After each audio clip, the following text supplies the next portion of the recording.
باللہ من الشیطان الرجیم بسم اللہ الرحمن الرحیم ان تجتنبوا کبائر ما تنہون عنہ، اگر تم ان بڑے بڑے گناہوں سے بچ جاؤ گے جن سے ہم نے تمہیں روکا ہے، نکفر عنکم سیئاتکم، تو باقی سارے گناہ ہم تمہارے ویسے ہی معاف کر دیں گے، محو کر دیں گے، وندخلکم مدخلا کریما، اور ہم تمہیں داخل کریں گے عزت والی جگہ پر، یعنی اللہ نے جو رحمت کا مقام اپنا رکھا ہے جنت۔ اللہم اجعلنا منہ، آمین۔ اللہم انا نسألک جنت الفردوس مع النبیین والصدیقین والشہداء والصالحین، آمین۔ تو یہاں پہ بنیادی فلسفہ اللہ نے بیان کر دیا ہے کہ اگر تم بڑے بڑے گناہوں سے بچ جاؤ گے نا، چھوٹوں سے ہم ویسے ہی درگزر کر دیں گے۔ یہ بہت بڑی بات ہے، اور یہ ٹاپک جو ہے قرآن حکیم میں دو مقامات کے اوپر جو ہے وہ اس انداز میں بیان ہوا ہے کہ جس سے پوری ڈاکٹرن کلیئر ہو جائے گی۔ ایک مقام یہ ہے، اور ایک پارہ نمبر 27 کے اندر سورۃ النجم کی آیت نمبر ہے 32، وہ آیت بھی میں ساتھ کور کر دیتا ہوں تاکہ آپ کو کراس ریفرنس کے طور پہ یہ پتہ چل جائے۔ الذین یجتنبون کبائر الاثم، وہ لوگ جو کہ بڑے بڑے گناہوں سے بچ جاتے ہیں، والفواحش، اور بے حیائی کے کاموں سے، الا اللمم، سوائے چھوٹی موٹی چیزیں جو ہو جاتی ہیں، یعنی اس کو اللہ نے خود ہی بینیفٹ دے دیا، چھوٹی موٹی چیزوں کو ہم درگزر کر دیں گے، یہ الا اللمم، چھوٹی موٹی چیزیں۔ ان ربک واسع المغفرہ، بے شک تیرا رب وسیع مغفرت والا ہے۔ ہوا اعلم بکم، وہ تو تمہیں اس وقت سے جانتا ہے، اذ انشأکم من الارض، جب تم زمین سے پیدا ہوئے تھے، پھوٹے تھے زمین سے۔ انسان کی جو خوراک ہے وہ زمین سے آتی ہے، اور اسی خوراک کا جوہر ہے جو اللہ تعالیٰ نے مرد و عورت کے تعلق کے ساتھ پیدائش کا ذریعہ بنایا ہے، اس لیے الٹیمیٹلی ہر انسان بھی زمین سے ہی ہوا ہے۔ یہ ہے اس کے اندر باریکی۔ وَإِذْ أَنْتُمْ أَجِنَّةٌ فِي بُطُونِ أُمَّهَاتِكُمْ، اور وہ اس وقت بھی تمہیں جانتا ہے جب تم ایک جنین کی شکل میں، ایک ایمبریو کی شکل میں رحم مادر میں تھے، ماں کے شکم میں تھے، وہ اس وقت سے تمہیں جانتا ہے۔ یعنی اللہ تعالیٰ سے کون سی انسان کی چیزیں چھپی رہ سکتی ہیں؟ فَلَا تُزَكُّوا أَنفُسَكُمْ، تو مت کہا کرو اپنے آپ کو کہ میں بڑا پرہیزگار اور نیک ہوں، هُوَ أَعْلَمُ بِمَنِ اتَّقَىٰ، وہ خوب جانتا ہے کہ کون کتنا متقی ہے۔ اللہ کہہ رہے زمین سے جب تم اگے تھے، سر یہ اللہ ہی ڈیٹا رکھ سکتا ہے کہ زمین سے جو گندم اگنی ہے، یہ گندم کس نے کھانی ہے، اور باقی چیزیں جو انسان استعمال کرتا ہے، اس سے پھر وہ جو قطرہ بننا ہے منی کا اور مرد و عورت کا جو ملاپ، پوری کی پوری چیزیں، یعنی بالکل جسے کہتے ہیں نا بنیاد تک اللہ تعالیٰ کے علم میں ہے۔ تو اللہ تعالیٰ کو کوئی اپنے نیکوکاری کا احسان نہیں جتا سکتا، اللہ کو پتہ ہے کون کتنا نیک ہے۔ تو اس میں بھی آیا الا اللمم، ہم جو باریک چیزیں ہیں نا اس میں نہیں پڑیں گے۔ اگر موٹی موٹی چیزوں سے بچ لیا، لیکن اب وہ موٹی چیز میں ساتھ بے حیائی کو بھی ذکر کر دیا، یعنی بے حیائی اتنی موٹی تھی کہ اسے موٹی چیز میں سے بھی نکال کے الگ سے بیان کیا۔ ان تجتنبوا کبائر ما تنہون عنہ نکفر عنکم سیئاتکم وندخلکم مدخلا کریما، بڑے بڑے گناہوں سے بچو گے تو چھوٹے گناہوں سے ہم درگزر کر دیں گے اور تمہیں عزت کے مقام میں داخل کریں گے۔ یہاں پہ یہ فلسفہ بیان ہوا ہے کہ اللہ تعالیٰ کے لیے جو سینسٹیو ایریا ہے نا وہ بڑے بڑے گناہ ہیں، چھوٹے گناہوں سے وہ درگزر فرما دے گا، یعنی چھوٹے گناہ کی معافی مانگنے کی بھی ضرورت نہیں پڑے گی، وہ خود بخود آٹومیٹکلی نیک اعمال سے معاف ہوتے جائیں گے۔ یہ مطلب ہے اس کا، بڑے گناہ تو معافی مانگنے سے اور آئندہ اس گناہ کو نہ کرنے کا پکا عہد کرنے سے معاف ہوں گے، لیکن چھوٹے گناہ نیکیوں سے آٹومیٹکلی دھل جائیں گے۔ اس کانٹیکسٹ میں ایک آیت ہے جو اس فلسفے کو سپورٹ کرتی ہے، وہ ہے سورہ ہود کی آیت نمبر 114، وَأَقِمِ الصَّلَاةَ طَرَفَيِ النَّهَارِ وَزُلَفًا مِّنَ اللَّيْلِ، اور نماز کو قائم رکھو دن کے دونوں کناروں پر اور رات کے حصوں میں بھی۔ دن کے دونوں کناروں کے اوپر جو نماز ہے وہ اس کنارے پہ فجر ہے اور دوسرے کنارے پر ظہر اور عصر ہے، اور مغرب اور عشاء چونکہ غروب آفتاب کے بعد ہوتی ہے وہ رات کی نماز ہے۔ ان نمازوں کو مضبوطی سے پکڑ لو۔ ان الحسنات یذہبن السیئات، بے شک نیکیاں برائیوں کو مٹا دیتی ہیں، یعنی یہ نماز پڑھنا آٹومیٹکلی گناہوں کو معاف کر دے گا۔ ذالک ذکریٰ للذاکرین، یہ تو ہے نصیحت ان لوگوں کے لیے جو نصیحت حاصل کرنا چاہیں، یہ ان کے لیے۔ تو اس آیت کے تحت یہ پتہ چل گیا کہ جو نیک اعمال ہیں وہ گناہوں کو دھونے کا سبب بن جاتے ہیں۔ یہ جو سورہ ہود کی آیت میں نے پڑھی نا، آیت نمبر 114 114، اس کانٹیکسٹ میں ایک حدیث بھی ہے بخاری اور مسلم دونوں کے اندر، بڑی حیران کن حدیث ہے۔ مسلم شریف میں ذرا ڈیٹیل سے ہے، بخاری میں موجود ہے، کہ ایک صحابی اللہ کے محبوب صلی اللہ علیہ وآلہ وسلم کے پاس حاضر ہوتے ہیں اور کہتے ہیں یا رسول اللہ، آج مجھ سے ایک ایسا گناہ ہو گیا ہے، آپ مجھے پاک فرما دیں۔ آج میں نے مدینہ شریف کے کنارے پر، یعنی شہر سے باہر گاؤں ایریا میں، ایک عورت کو گلے لگا لیا، لیکن میں نے اس کے ساتھ کوئی اور تعلق قائم نہیں کیا، یعنی وہ جو انٹر کورس والا، باقی میں نے اس کے ساتھ اس طرح کا معاملہ کیا، تو اب میرے لیے کوئی معافی؟ تو نبی صلی اللہ علیہ وآلہ وسلم نے خاموشی اختیار کر لی۔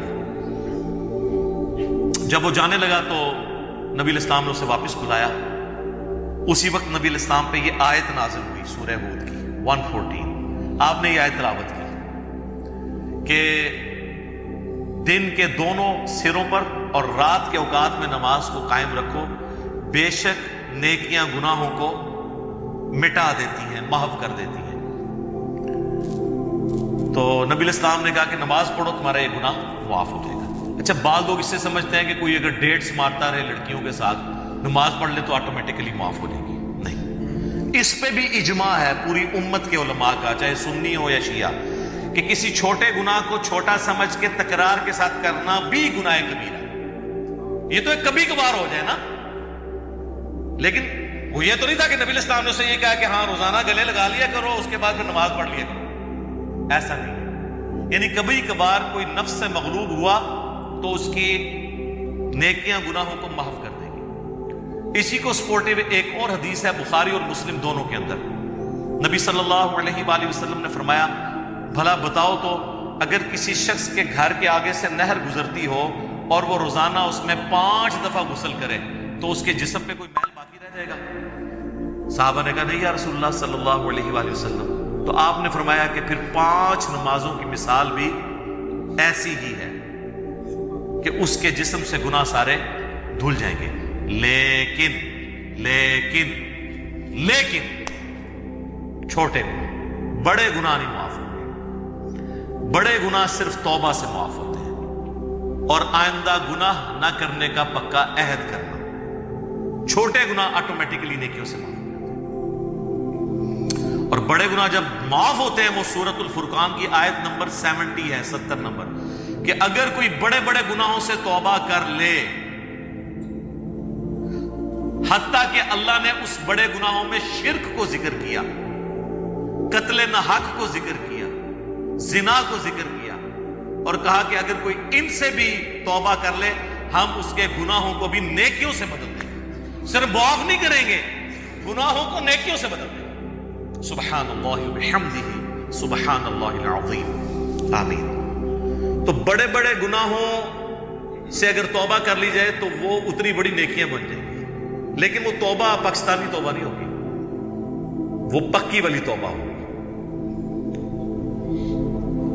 اور توبہ کا طریقہ اللہ تعالیٰ نے قرآن میں بتا دیا ہے کہ پاکستانی توبہ میں، یعنی جس کو میں کہتا ہوں کہ کتابوں کے خدا میں اور بابوں کے خدا میں کیا فرق ہے۔ سورۃ النحل کی آیت نمبر ہے 190، اس میں اللہ تعالیٰ نے اپنا کانسیپٹ بتا دیا توبہ کا۔ ثم ان ربک للذین عملوا السوء بجہالۃ، اس کے بعد تمہارا رب ان لوگوں کے حق میں جو جہالت میں گناہ کر بیٹھے، ثم تابوا من بعد ذلک، اور پھر گناہ کے بعد فوراً توبہ کر لیں، وَأَصْلَحُوا، اور اپنی اصلاح کر لیں، یعنی بندے کے پتر بن جائیں، جو ہوا اس کے بعد پھر وہ ٹھیک بھی کریں اپنے آپ کو۔ ان ربک من بعدها، اس کے بعد تیرا رب لغفور رحیم، ضرور بخشنے والا مہربان ہے۔ کس کے بعد؟ جو توبہ کرے، رجوع لائے اللہ کی طرف اور اپنے آپ کو سدھار لے، پھر میں اس کو معاف کروں۔ خالی استغفار کی تسبیح پھیرنے سے معافی نہیں ہوگی۔ یہ ہے کنسیپٹ قرآن کا۔ یہ پیرلل میں دو چیزیں نہیں چل سکتی، اللہ کے ساتھ بغاوت بھی اور خالی استغفار کی تسبیح پڑھنا۔ تو یہ کنسیپٹ اللہ تعالیٰ نے توبہ کے حوالے سے کلیئر کر دیا۔ اب آ جائیں اس طرف جو میں نے کہا کہ کبیرہ گناہوں سے اگر بچ جائے تو چھوٹے معاف ہو جائیں گے۔ اس کو سپورٹیو ایک اور حدیث ہے جو صحیح مسلم میں ہے، وہ ڈسائسو حدیث ہے۔ اس کے الفاظ ہیں، اگر بڑے بڑے گناہوں سے بچا جائے تو ایک نماز سے دوسری نماز، ایک جمعے سے دوسرا جمعہ، اور ایک رمضان سے دوسرا رمضان درمیان کے تمام گناہوں کا کفارہ بن جائے گا، اگر بڑے بڑے گناہوں سے بچا جائے۔ اب یہ نہیں ہے کہ ادھر سے ایک جمعہ پڑا، ادھر سے ایک جمعہ، اور درمیان والے معاف نہ، کیونکہ اس کے الفاظ ہیں اگر بڑے گناہوں سے بچا جائے۔ تو مجھے بتائیں نماز چھوڑنے سے بڑا گناہ کون سا ہو سکتا ہے؟ صحیح مسلم میں حدیث ہے، بندے کے کفر اور ایمان کے درمیان، شرک اور اسلام کے درمیان فرق نماز ہے۔ لہٰذا جو نماز چھوڑتا ہے تو ایک جمعے سے دوسرا جمعہ درمیان کے گناہوں کا اس کا کفارہ نہیں بنے گا، ایک رمضان سے دوسرا رمضان درمیان کے گناہوں کا کفارہ نہیں بنے گا، ایک نماز سے دوسری نماز درمیان کے گناہوں کا کفارہ نہیں بنے گی کہ اگر کوئی کہے جی میں فجر پڑھ لوں اور ادھر سے عشاء پڑھ لوں درمیان بھی معاف ہو جائے، نہیں۔ جامعہ ترمذی میں حدیث ہے،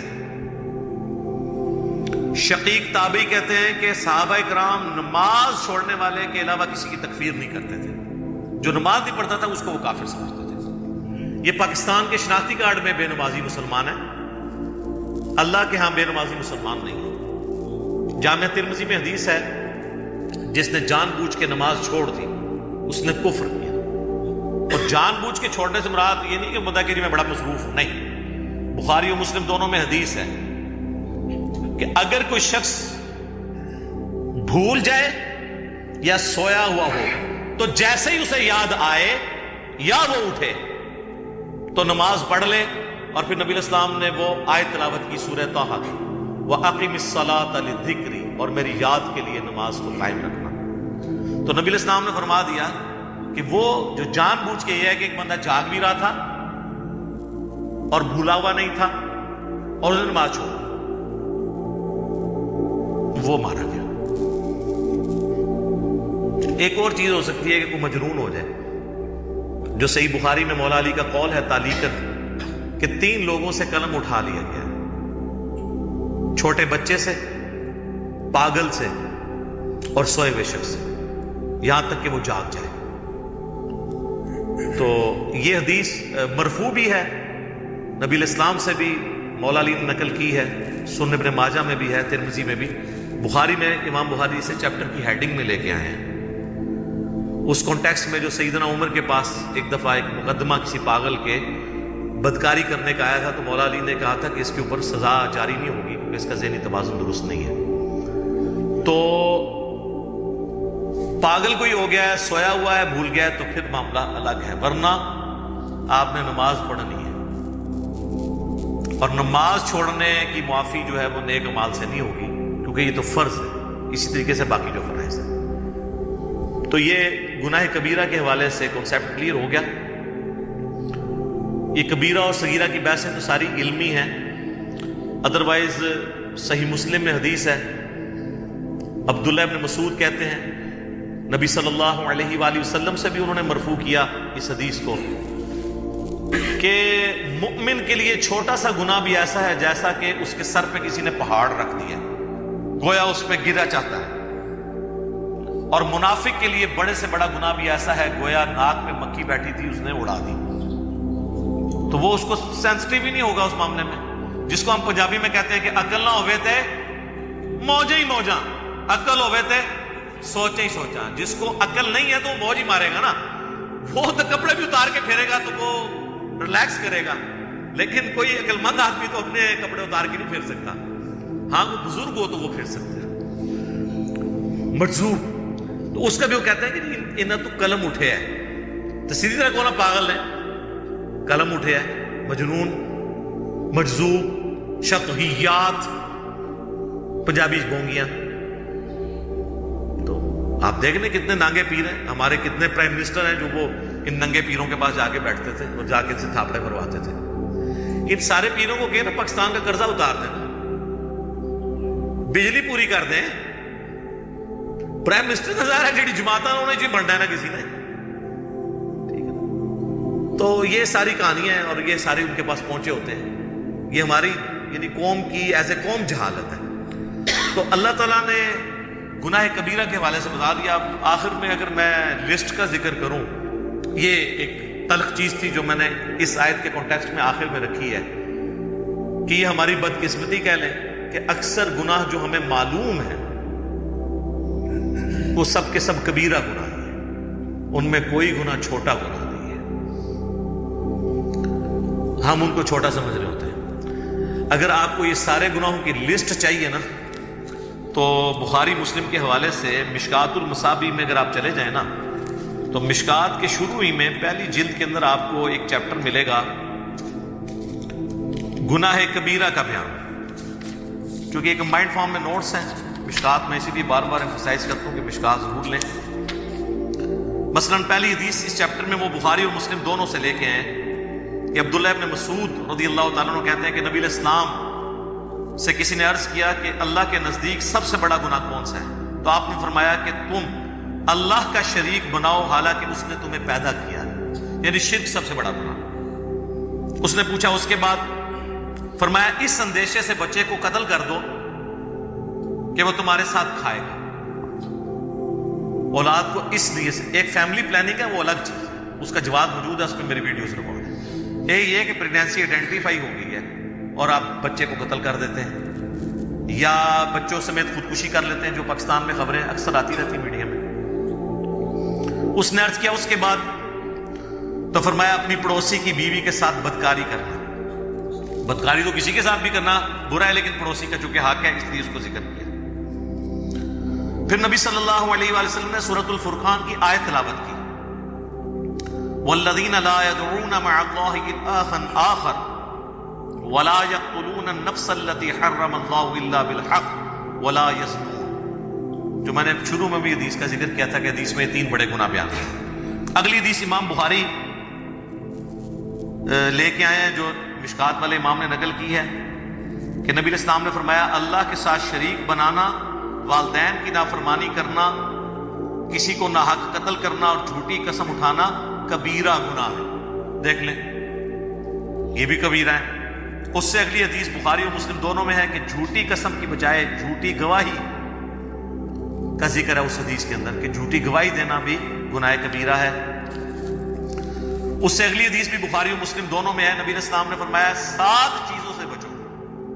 پوچھا کہ کون سی؟ فرمایا اللہ کے ساتھ شرک کرنا، جادو کرنا، قتل کرنا، سود کھانا، یتیم کا مال کھانا، میدان جنگ سے پیٹ پھیر کر فرار ہونا اور پاک دامن عورتوں پر تہمت لگانا۔ یہ 7 بھی جناب کبیرہ گناہ ہے۔ میں نے کہا تھا یہ بدقسمتی ہے کہ جتنے گناہ ہمیں نون ہے نا وہ سارے کبیرہ ہیں۔ اس سے اگلی حدیث بھی بخاری اور مسلم دونوں میں ہے، نبی علیہ السلام نے فرمایا جب زانی زنا کرتا ہے اس وقت وہ مومن نہیں ہوتا، جب چور چوری کر رہا ہوتا ہے وہ اس وقت مومن نہیں ہوتا، جب شرابی شراب پی رہا ہوتا ہے وہ اس وقت مومن نہیں ہوتا،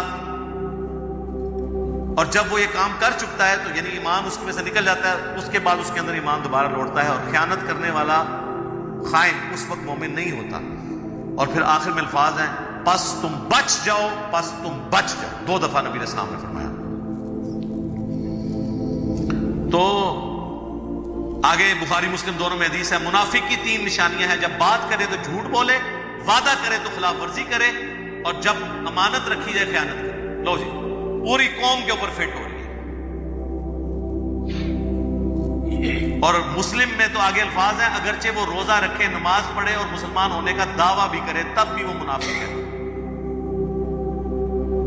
یعنی عملاً منافق ہے، اعتقاداً نہیں، اعتقاداً تو مسلمان ہے لیکن عملاً منافق ہے.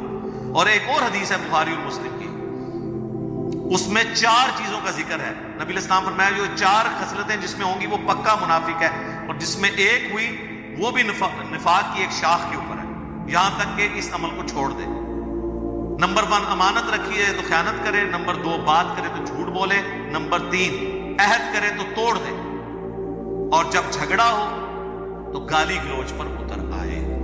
یہ علماء تو آلموسٹ سارے اس میں آتے ہیں، گالی گلوچ پہ اتر آتے ہیں نا، کیسی کیسی موٹی موٹی گالیاں دیتے ہیں. اور عوام الناس تو اب مجھے بتا دیں، ہم تو وہ شعر لے کے چل رہے ہیں، کچھ بھی ہیں تیرے محبوب کی امت سے ہیں. یہاں تو معاملہ ہی کہاں سے کہاں پہنچ گئے. صحیح مسلم میں حدیث ہے، نبی علیہ السلام ایک اناج کے ڈھیر کے پاس سے گزرے، آپ نے اپنی مبارک انگلیاں اس میں داخل کی تو وہ گیلی تھی. آپ فرمایا یہ کیا؟ کہ رسول اللہ رات کو بارش ہو گئی تھی تو اناج گیلی ہوگی. آپ نے فرمایا تم نے گیلی اناج اوپر کیوں نہیں کی تاکہ لوگ اس کے عیب کے اوپر مطلع ہوتے، اس کے بعد کسی کی مرضی کہ وہ خرید کے لے جائے گھر جا کے خشک کر لے، لیکن تم نے اس طرح کیوں کیا کہ اوپر خشک رکھی اور اندر گیلی. اور پھر آپ فرمایا جس نے ملاوٹ کی وہ ہم میں سے نہیں. یہ وہاں پہ آپ نے فرمایا تھا، یہ پوری حدیث مسلم شریف میں یوں ہے، جو آخری حصہ پکڑا ہوا ہے جس نے ملاوٹ کی وہ ہم میں سے نہیں. اور وہ ملاوٹ سے سمجھ رہے ہوتے ہیں صرف دودھ میں ملاوٹ کرنا ملاوٹ ہے. ملاوٹ یہ ہے کہ آپ غرر کریں، عربی میں غرر کہتے ہیں دھوکے کو. کوئی بھی دھوکہ کسی فارم کے اندر، کسی کاروبار کے اندر، وہ اس کو حرام کر دے گا. جیسے ہی دھوکہ آئے گا، چاہے وہ پلاٹس کی فائل کی شکل میں آئے، اس کو حرام کر دے گا، چاہے بیچنے والی چیز کی شکل میں آئے، اس کو حرام کر دے گا. یعنی آپ مال دکھائیں کچھ اور جب ڈال کے دینے لگے کچھ اور ڈال دیں تو آپ نے دھوکہ کر دیا، غرر کر دیا. تو غرر جب بھی آئے گا تو وہ پورے کے پورے مال کو، آپ کے کمائی کو حرام کر دے گا.